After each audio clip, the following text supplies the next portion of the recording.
satu kenalin kita dari mahasiswa Unila jurusan manajemen. Jadi kita wawancara terkait e-commerce di sini. Sebelumnya kenalin, nama saya Novel Ardiansyah, terus ada Alexander, ada Lismawati dan juga Siti Zaidah. Jadi boleh ceritain nggak awal mula usaha ini tuh berdiri? Untuk awalnya sih itu kita faktor coba-coba aja sebenarnya. Jadi pas setelah COVID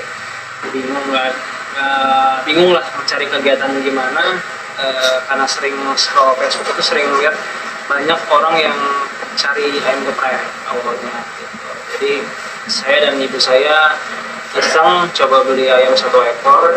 Tujuannya tadi buat makan sih, sambil kita foto diposting di Facebook ya. Ternyata banyak banget yang minat. Jadi awal mulanya kita onlinenya pun juga bukan e-commerce ya, kita by COD gitu, COD ketemuan lah atau antar ke alamat di Facebook. Jadi marketplace Facebook lah awalnya gitu. Banyak minat, banyak yang cari, akhirnya kita beraniin buka di depan. Kalau yang geprek ini marketplace yang digunakan itu apa, kayak misalkan GoFood, Gojek, ShopeeFood itu kepake semua atau? Semua kita pakai. Semua dipakai. Semua. GoFood, GrabFood, ShopeeFood. Pernah juga kita pakai MaximFood gitu. Cuman MaximFood masih belum begitu hype ya, masih belum begitu jalan lah. Maksudnya sistemnya masih jelek gitu loh. Jadi driver harus nalangin, jadinya driver banyak yang nggak mau ambil. Awalnya kenapa Pak pilih untuk pakai marketplace kayak GoFood, ShopeeFood? Ya pasti satu, dia bisa ngebantu kita jangkauannya lebih luas. Yang tadinya nggak tahu ada di Jalan Abdul Muiz jadi tahu gitu. Karena kan cangkupannya luas. Kalau kayak GrabFood, GoFood, ShopeeFood itu bisa dari mana-mana. Jadi sangat membantu sih. Ini produknya termasuk general ya, kayak ayam geprek banyak gitu. Nah itu tuh gimana sih cara narik pelanggan yang di online-nya gitu, di GoFood atau ShopeeFood gitu? Itu kita harus main iklan. Jadi kalau bisa kita nggak main iklan itu kita nggak bakal bisa bersaing dengan yang lain.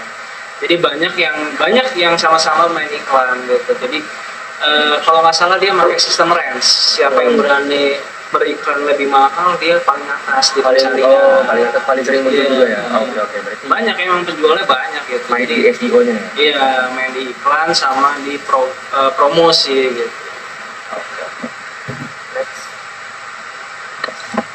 Nah itu kan tadi nyebutin promo Kak. Kalau misalkan promo itu tuh kayak apa aja sih di sini, diskon promonya apa, paket bundling, apa potongan harga gitu?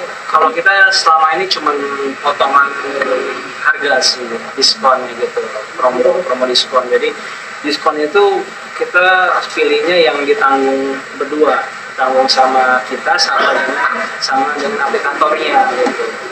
Jadi biasanya aplikator tuh masing-masing aplikator sama kok, mereka nyediain misalnya diskon 20.000, itu 10.000 kita yang tanggung, 10.000 yang mereka yang tanggung, setengah-setengah. Terus kan tadi kakaknya pakai ini ya, apa namanya, dalam penjualannya pakai Grab, pakai ini, itu pakai apa namanya, apa aplikasi dalam misalnya itu pakai aplikasi Instagram atau TikTok gitu Pak? Tetap pakai juga. Saya buat Instagram, TikTok itu buat lebih ke trafficnya gitu, fokusnya bukan jualannya. Kalau jualan kan fokusnya di GrabFood, GoFood, ShopeeFood itu pasti untuk transaksinya. Kalau TikTok sama Instagram kita lebih ke traffic aja gitu. Promosi ya Pak? Iya, promosinya gitu, lebih ke konten-konten lah gitu, biar dikenal gitu kan. Yang tadinya nggak tahu ya mereka lihat, yang mungkin mereka bisa datang ke sini atau mereka bisa melalui online food. Terus kalau dalam sistem pembayarannya sendiri tuh kakaknya pakai kris atau kasir pintar, kalau bantunya kasir pintar gitu? Kita pakai QRIS. Itu kalau untuk sistem aplikasi kasir kita nggak pakai, kita cuma pakai QRIS, bisa bayar yang QRIS. Terus dalam penggunaan teknologinya itu atau aplikasi yang udah dijalanin bagi kakaknya itu aplikasinya apa? Ada menggunakan aplikasi gitu nggak? Ada, saya cuma pakai buat untuk print nota doang aja. Saya pakai buku warung.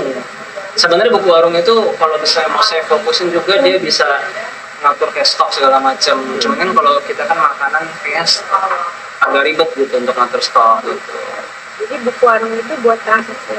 Iya, bisa buat transis. Jadi kalau misalnya kayak contoh, ada yang biasanya sih yang pesanan acara. Mereka ada ngadain acara, mereka pesannya kuantiti banyak, pasti mereka minta nota gitu kan.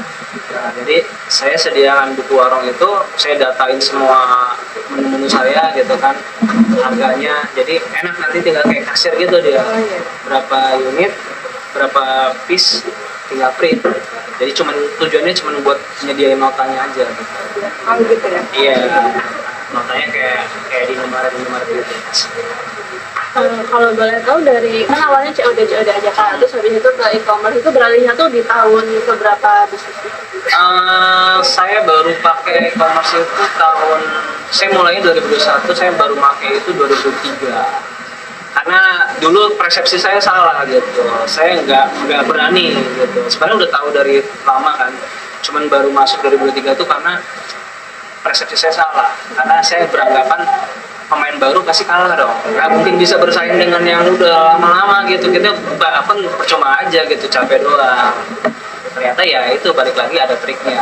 Itu kita harus berani beriklan gitu. Ibaratnya kayak nyewa toko lah gitu loh. Kita bukan nyewa, di sini juga nyewa kan gitu. Nyewa setahun 15 juta bisa di sini. Nah, di beriklan itu sehari 100.000. Berarti lebih mahal daripada nyewa toko gitu loh. 100.000 kali sebulan lagi kan 3 juta kan gitu loh. Kali 12 sudah berapa gitu. Nah kalau dari penjualannya itu ada peningkatan yang signifikan nggak Pak dari yang awalnya nggak pakai e-commerce terus sekarang pakai e-commerce? Iya, meningkat jauh banget. Untuk kayak sekarang aja kan bisa dibilang 60-40 lah di offline ya, yang beli ke sini itu 60%, 40%-nya tuh e-commerce. Jadi sangat pengaruh banget sih. Apalagi kayak contoh kan kalau di lingkungan kita ini kan lingkungan kampus bergantung dengan mahasiswa kan. Kayak kalau bisa mahasiswa libur itu kan 2,5 bulan ya liburnya kan. Kayak mereka yang nggak pakai e-commerce itu lumpuh total. Nah, jadi saya ketika masuk masih ketolong ada e-commerce gitu. Nah, nggak zong banget. Yang mereka yang nggak ada e-commerce itu ditinggal mahasiswa pulang itu sepi total mereka. Berarti kalau untuk penjualannya tetap lebih banyak di offline ya Kak? Iya, tetap masih untuk selama ini masih besar di offline sih. Sebenarnya bisa sih lebih besar dari online, lebih besar balik lagi tadi berani spend lebih enggak iklannya. Jadi dia bergantung seperti itu. Semakin besar kita spend iklannya, omset semakin besar. Kalau jumlah pelanggannya sendiri itu lebih meningkat lagi Pak berarti kalau pas ada e-commerce. Karena kan jangkauannya jauh. Iya, jauh. Banyak kok. Saya pun kadang ngapal kalau di e-commerce itu kan enak. Setiap order itu ada nama pemesannya. Gitu. Kita apal kok gitu. Ada yang sering setiap hari beli gitu.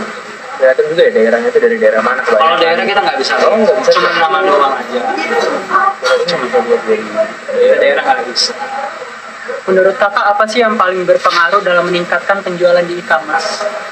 Selain iklan. Selain iklan ya promosi gitu. Sama servis ya, servis gitu. Servis tetap yang harus salah satunya servis mengenai request. Setiap konsumen itu pasti kadang request. Contoh nih kalau GoPay kan kita ada beberapa item, beberapa macam pilihan kan. Ada dada, sayap, paha atas, paha bawah. Yang keseringan itu mereka request dada. Nah, kalau bisa kita nggak turutin, mereka bisa marah. Jadi itu salah satu peningkatan penjualannya, salah satunya termasuk itu sih. Jadi harus kita ikutin kemauan request tersebut. Jadi kalau misalnya nggak ada, kita harus konfirmasi ke mereka. Jadi kadang ada yang nggak mau minta cancel, kita cancel. Ada yang mau beralih ke yang lain, kita kasih. Dan kita ketahui ya Kak, kalau misalnya seperti di Shopee atau di Gojek itu kan ada rating atau review dari customer. Iya, gitu. Seberapa penting sih rating dan review pelanggan dari aplikasi ini? Penting banget. Karena ya beda nih. Contohnya kalau misalnya orang beli ke sini, kita ada ngelakuin salah, nggak kasih sambel atau apa gitu. Ya mereka yang beli itu kecewa ya udah gitu kan. Kemungkinan besar ada cuma 2, dia masih balik lagi ke sini beli, dia ngomong ada yang kayak gitu, bang kemarin saya beli sambelnya nggak dikasih gitu, berarti kan dia masih mau kesini kan, atau dia benar-benar kecewa nggak bakal balik lagi, udah selesai kan. Nah kalau di e-commerce itu meninggalkan jejak banget gitu, meninggalkan bekas. Mereka kecewa, bisa contoh nih, ST-nya nggak ada gitu, dia ngasih bintang 1, dia tulisannya ST-nya nggak ada gitu kan. Nah itu ngebekas banget gitu, dan ketika ada konsumen baru yang mau beli kan mereka ngeliatnya review dulu kan, oh ini begini gitu, oh misalnya ada yang ngomong ayamnya keras gitu, misalnya contohnya dia bintang 1 ngasih reviewnya ayam keras. Nah itu kan dampaknya besar gitu, jadi sangat penting banget sih untuk menjaga rating gitu. Makanya selama ini ya sebisa mungkin saya selalu ngikutin apa yang di request, di permintaan dari konsumen tersebut gitu. Note-nya ya kan selalu ada note gitu kan, kita sebisa mungkin kita ikutin, tapi kalau misalnya nggak ada kita konfirmasi ke mereka. Berarti rating sama ulasan itu mempengaruhi penjualannya. Pengaruh banget gitu. Jadi sepertinya sih 4,8 ke atas itu yang paling standar, masih bagus ya. Kalau udah 4,8 ke bawah, contohnya 4,7 itu udah jelek banget. Orang udah melihatnya males gitu. Sebelum buka reviewnya mereka kan lihat nominal ininya, ratingnya gitu. Apalagi yang kayak 4,4, 4,5 itu udah jelek banget. Jadi pasti banyak banget yang jeleknya. Jadi secara keseluruhan apa sih dampak terbesar e-commerce terhadap usaha? Dampaknya sangat nge-boosting penjualan kita ya. Bantu banget lah gitu, bantu banget.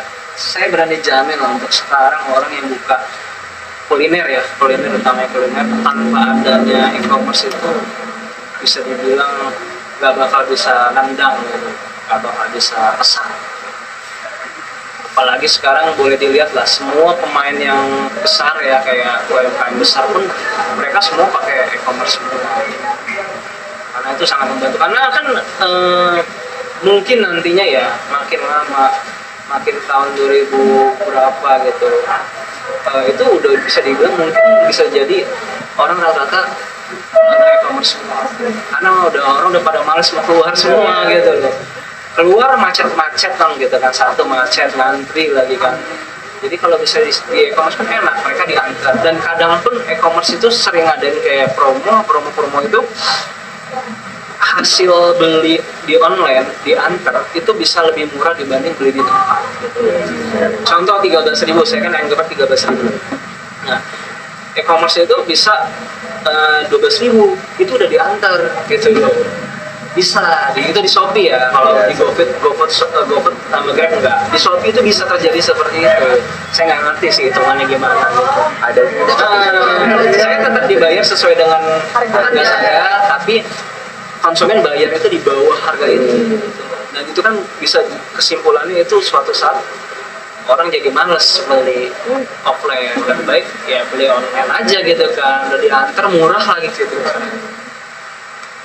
Berarti di antara beberapa platform yang digunakan itu yang paling banyak pelanggan itu Shopee Food ya? Shopee, untuk sekarang itu Shopee benar-benar bisa dibilang ya, mungkin yang tadi saya bilang tadi, dia tuh kayak lagi ngebakar duit lah ya kayaknya. Untungnya banyak Mungkin, banget. iya, kayaknya lagi ngebakar duit. Karena kan nggak logis gitu, saya dibayar 13.000, konsumen bayar 12.000, 11.000 gitu kan.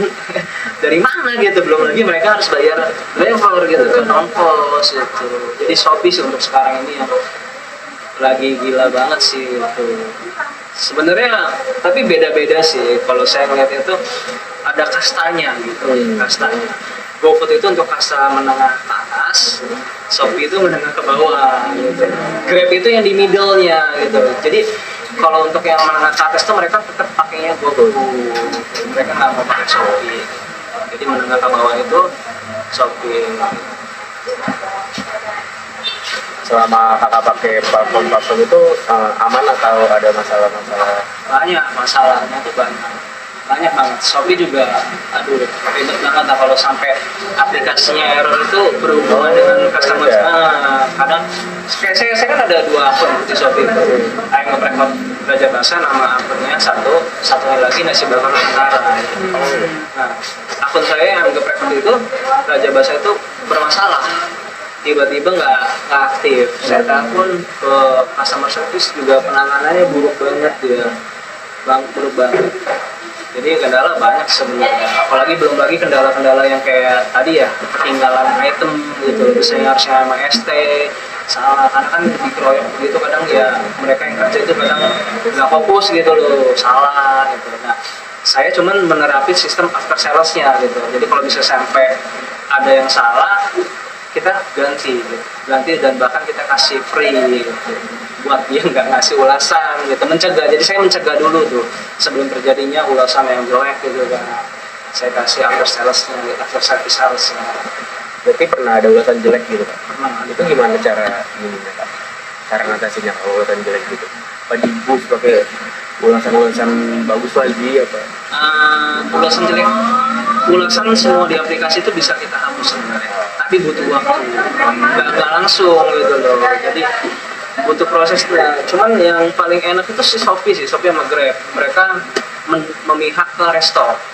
Jadi kalau bisa kita tinggal hubungin customer service-nya, kita jelasin alasannya kenapa minta dihapus, itu bisa dihapus. And GoFood yang susah banget. GoFood itu dia benar-benar netral banget ya sistemnya. Jadi kalau bisa emang ulasannya tentang kayak rasa atau apa, GoFood nggak mau dihapus gitu.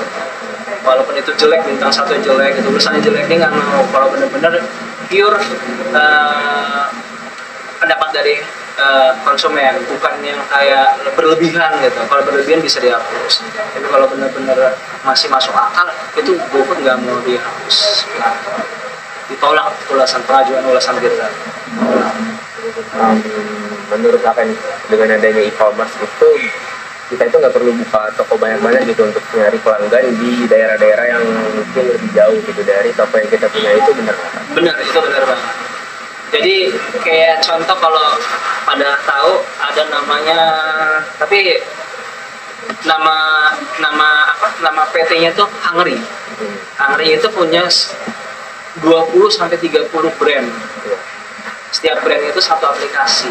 Nah, jadi konsepnya sebenarnya lebih enak seperti itu. Jadi nggak perlu kita buka-buka banyak cabang.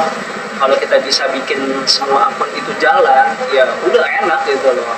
Makanya saya coba nerapin 2 akun ini jalan sebenarnya. Saya ada satu lagi sebenarnya, ayam penyet Nusantara, tapi itu nggak jalan, susah gitu. Jadi tergantung hoki juga sih. Padahal saya sistem promonya sama, harganya sama, iklannya juga sama, tapi nggak jalan. Itu karena ini udah lebih banyak dikenal kali. Ya, jadi saya udah berapa kali sih ya bikin akun. Jadi saya kalau itu emang berdasarkan faktor apa ya saya bilang tadi, hoki sih gitu. Yang nasi bakar Nusantara pertama kali bikin nggak butuh waktu lama, hitungan sebulan tuh dia langsung besar banget. Nah, yang ayam geprek hot Raja Basa itu yang lebih dulu saya bikin, lebih lama, kalah jauh gitu. Jadi lebih ke apa ya, lebih ke mungkin satu faktornya itu gini,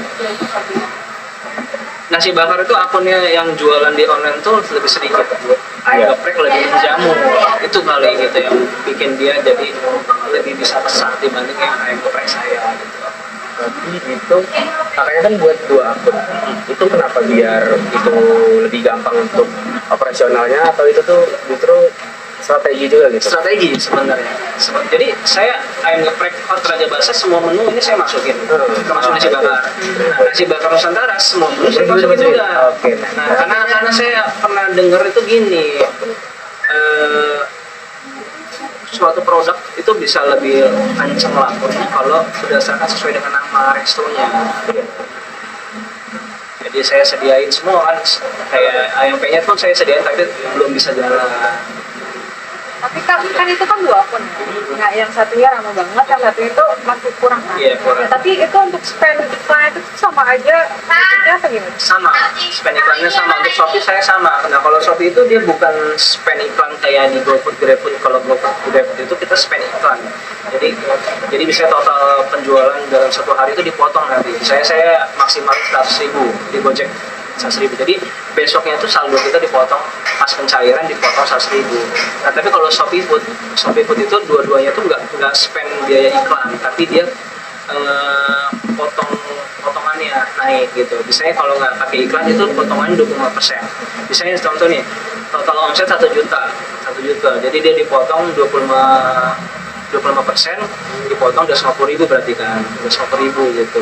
Jadi cairnya 250. Nah karena saya daftarin yang iklan, paket iklan, dia naik jadi 30%. Jadi nanti besoknya itu dipotongnya 300.000. Kalau promo-promo kayak promo misalkan kalau di Go itu kalau nggak salah biasanya ada promo sahur gitu-gitu itu emang berarti keuntungannya udah diatur dari aplikasi atau Iya. dari promonya dipilih gitu. Ya kita ikut, kita yang daftarin kira-kira cocok nggak gitu. Kalau kita daftarin cocok, nanti setelah transaksi baru ketahuan potongan promo itu berapa, karena itu nggak pure kita yang tanggung 100%. Kita tanggungnya setengah-setengah dengan pihak aplikator. Yang kayak tadi saya bilang, contoh misalnya transaksinya 100.000 nih, pembelian 100.000, dia dapat promo itu potongannya 20.000. Nah, resto tanggung 10.000, aplikator tanggung 10.000.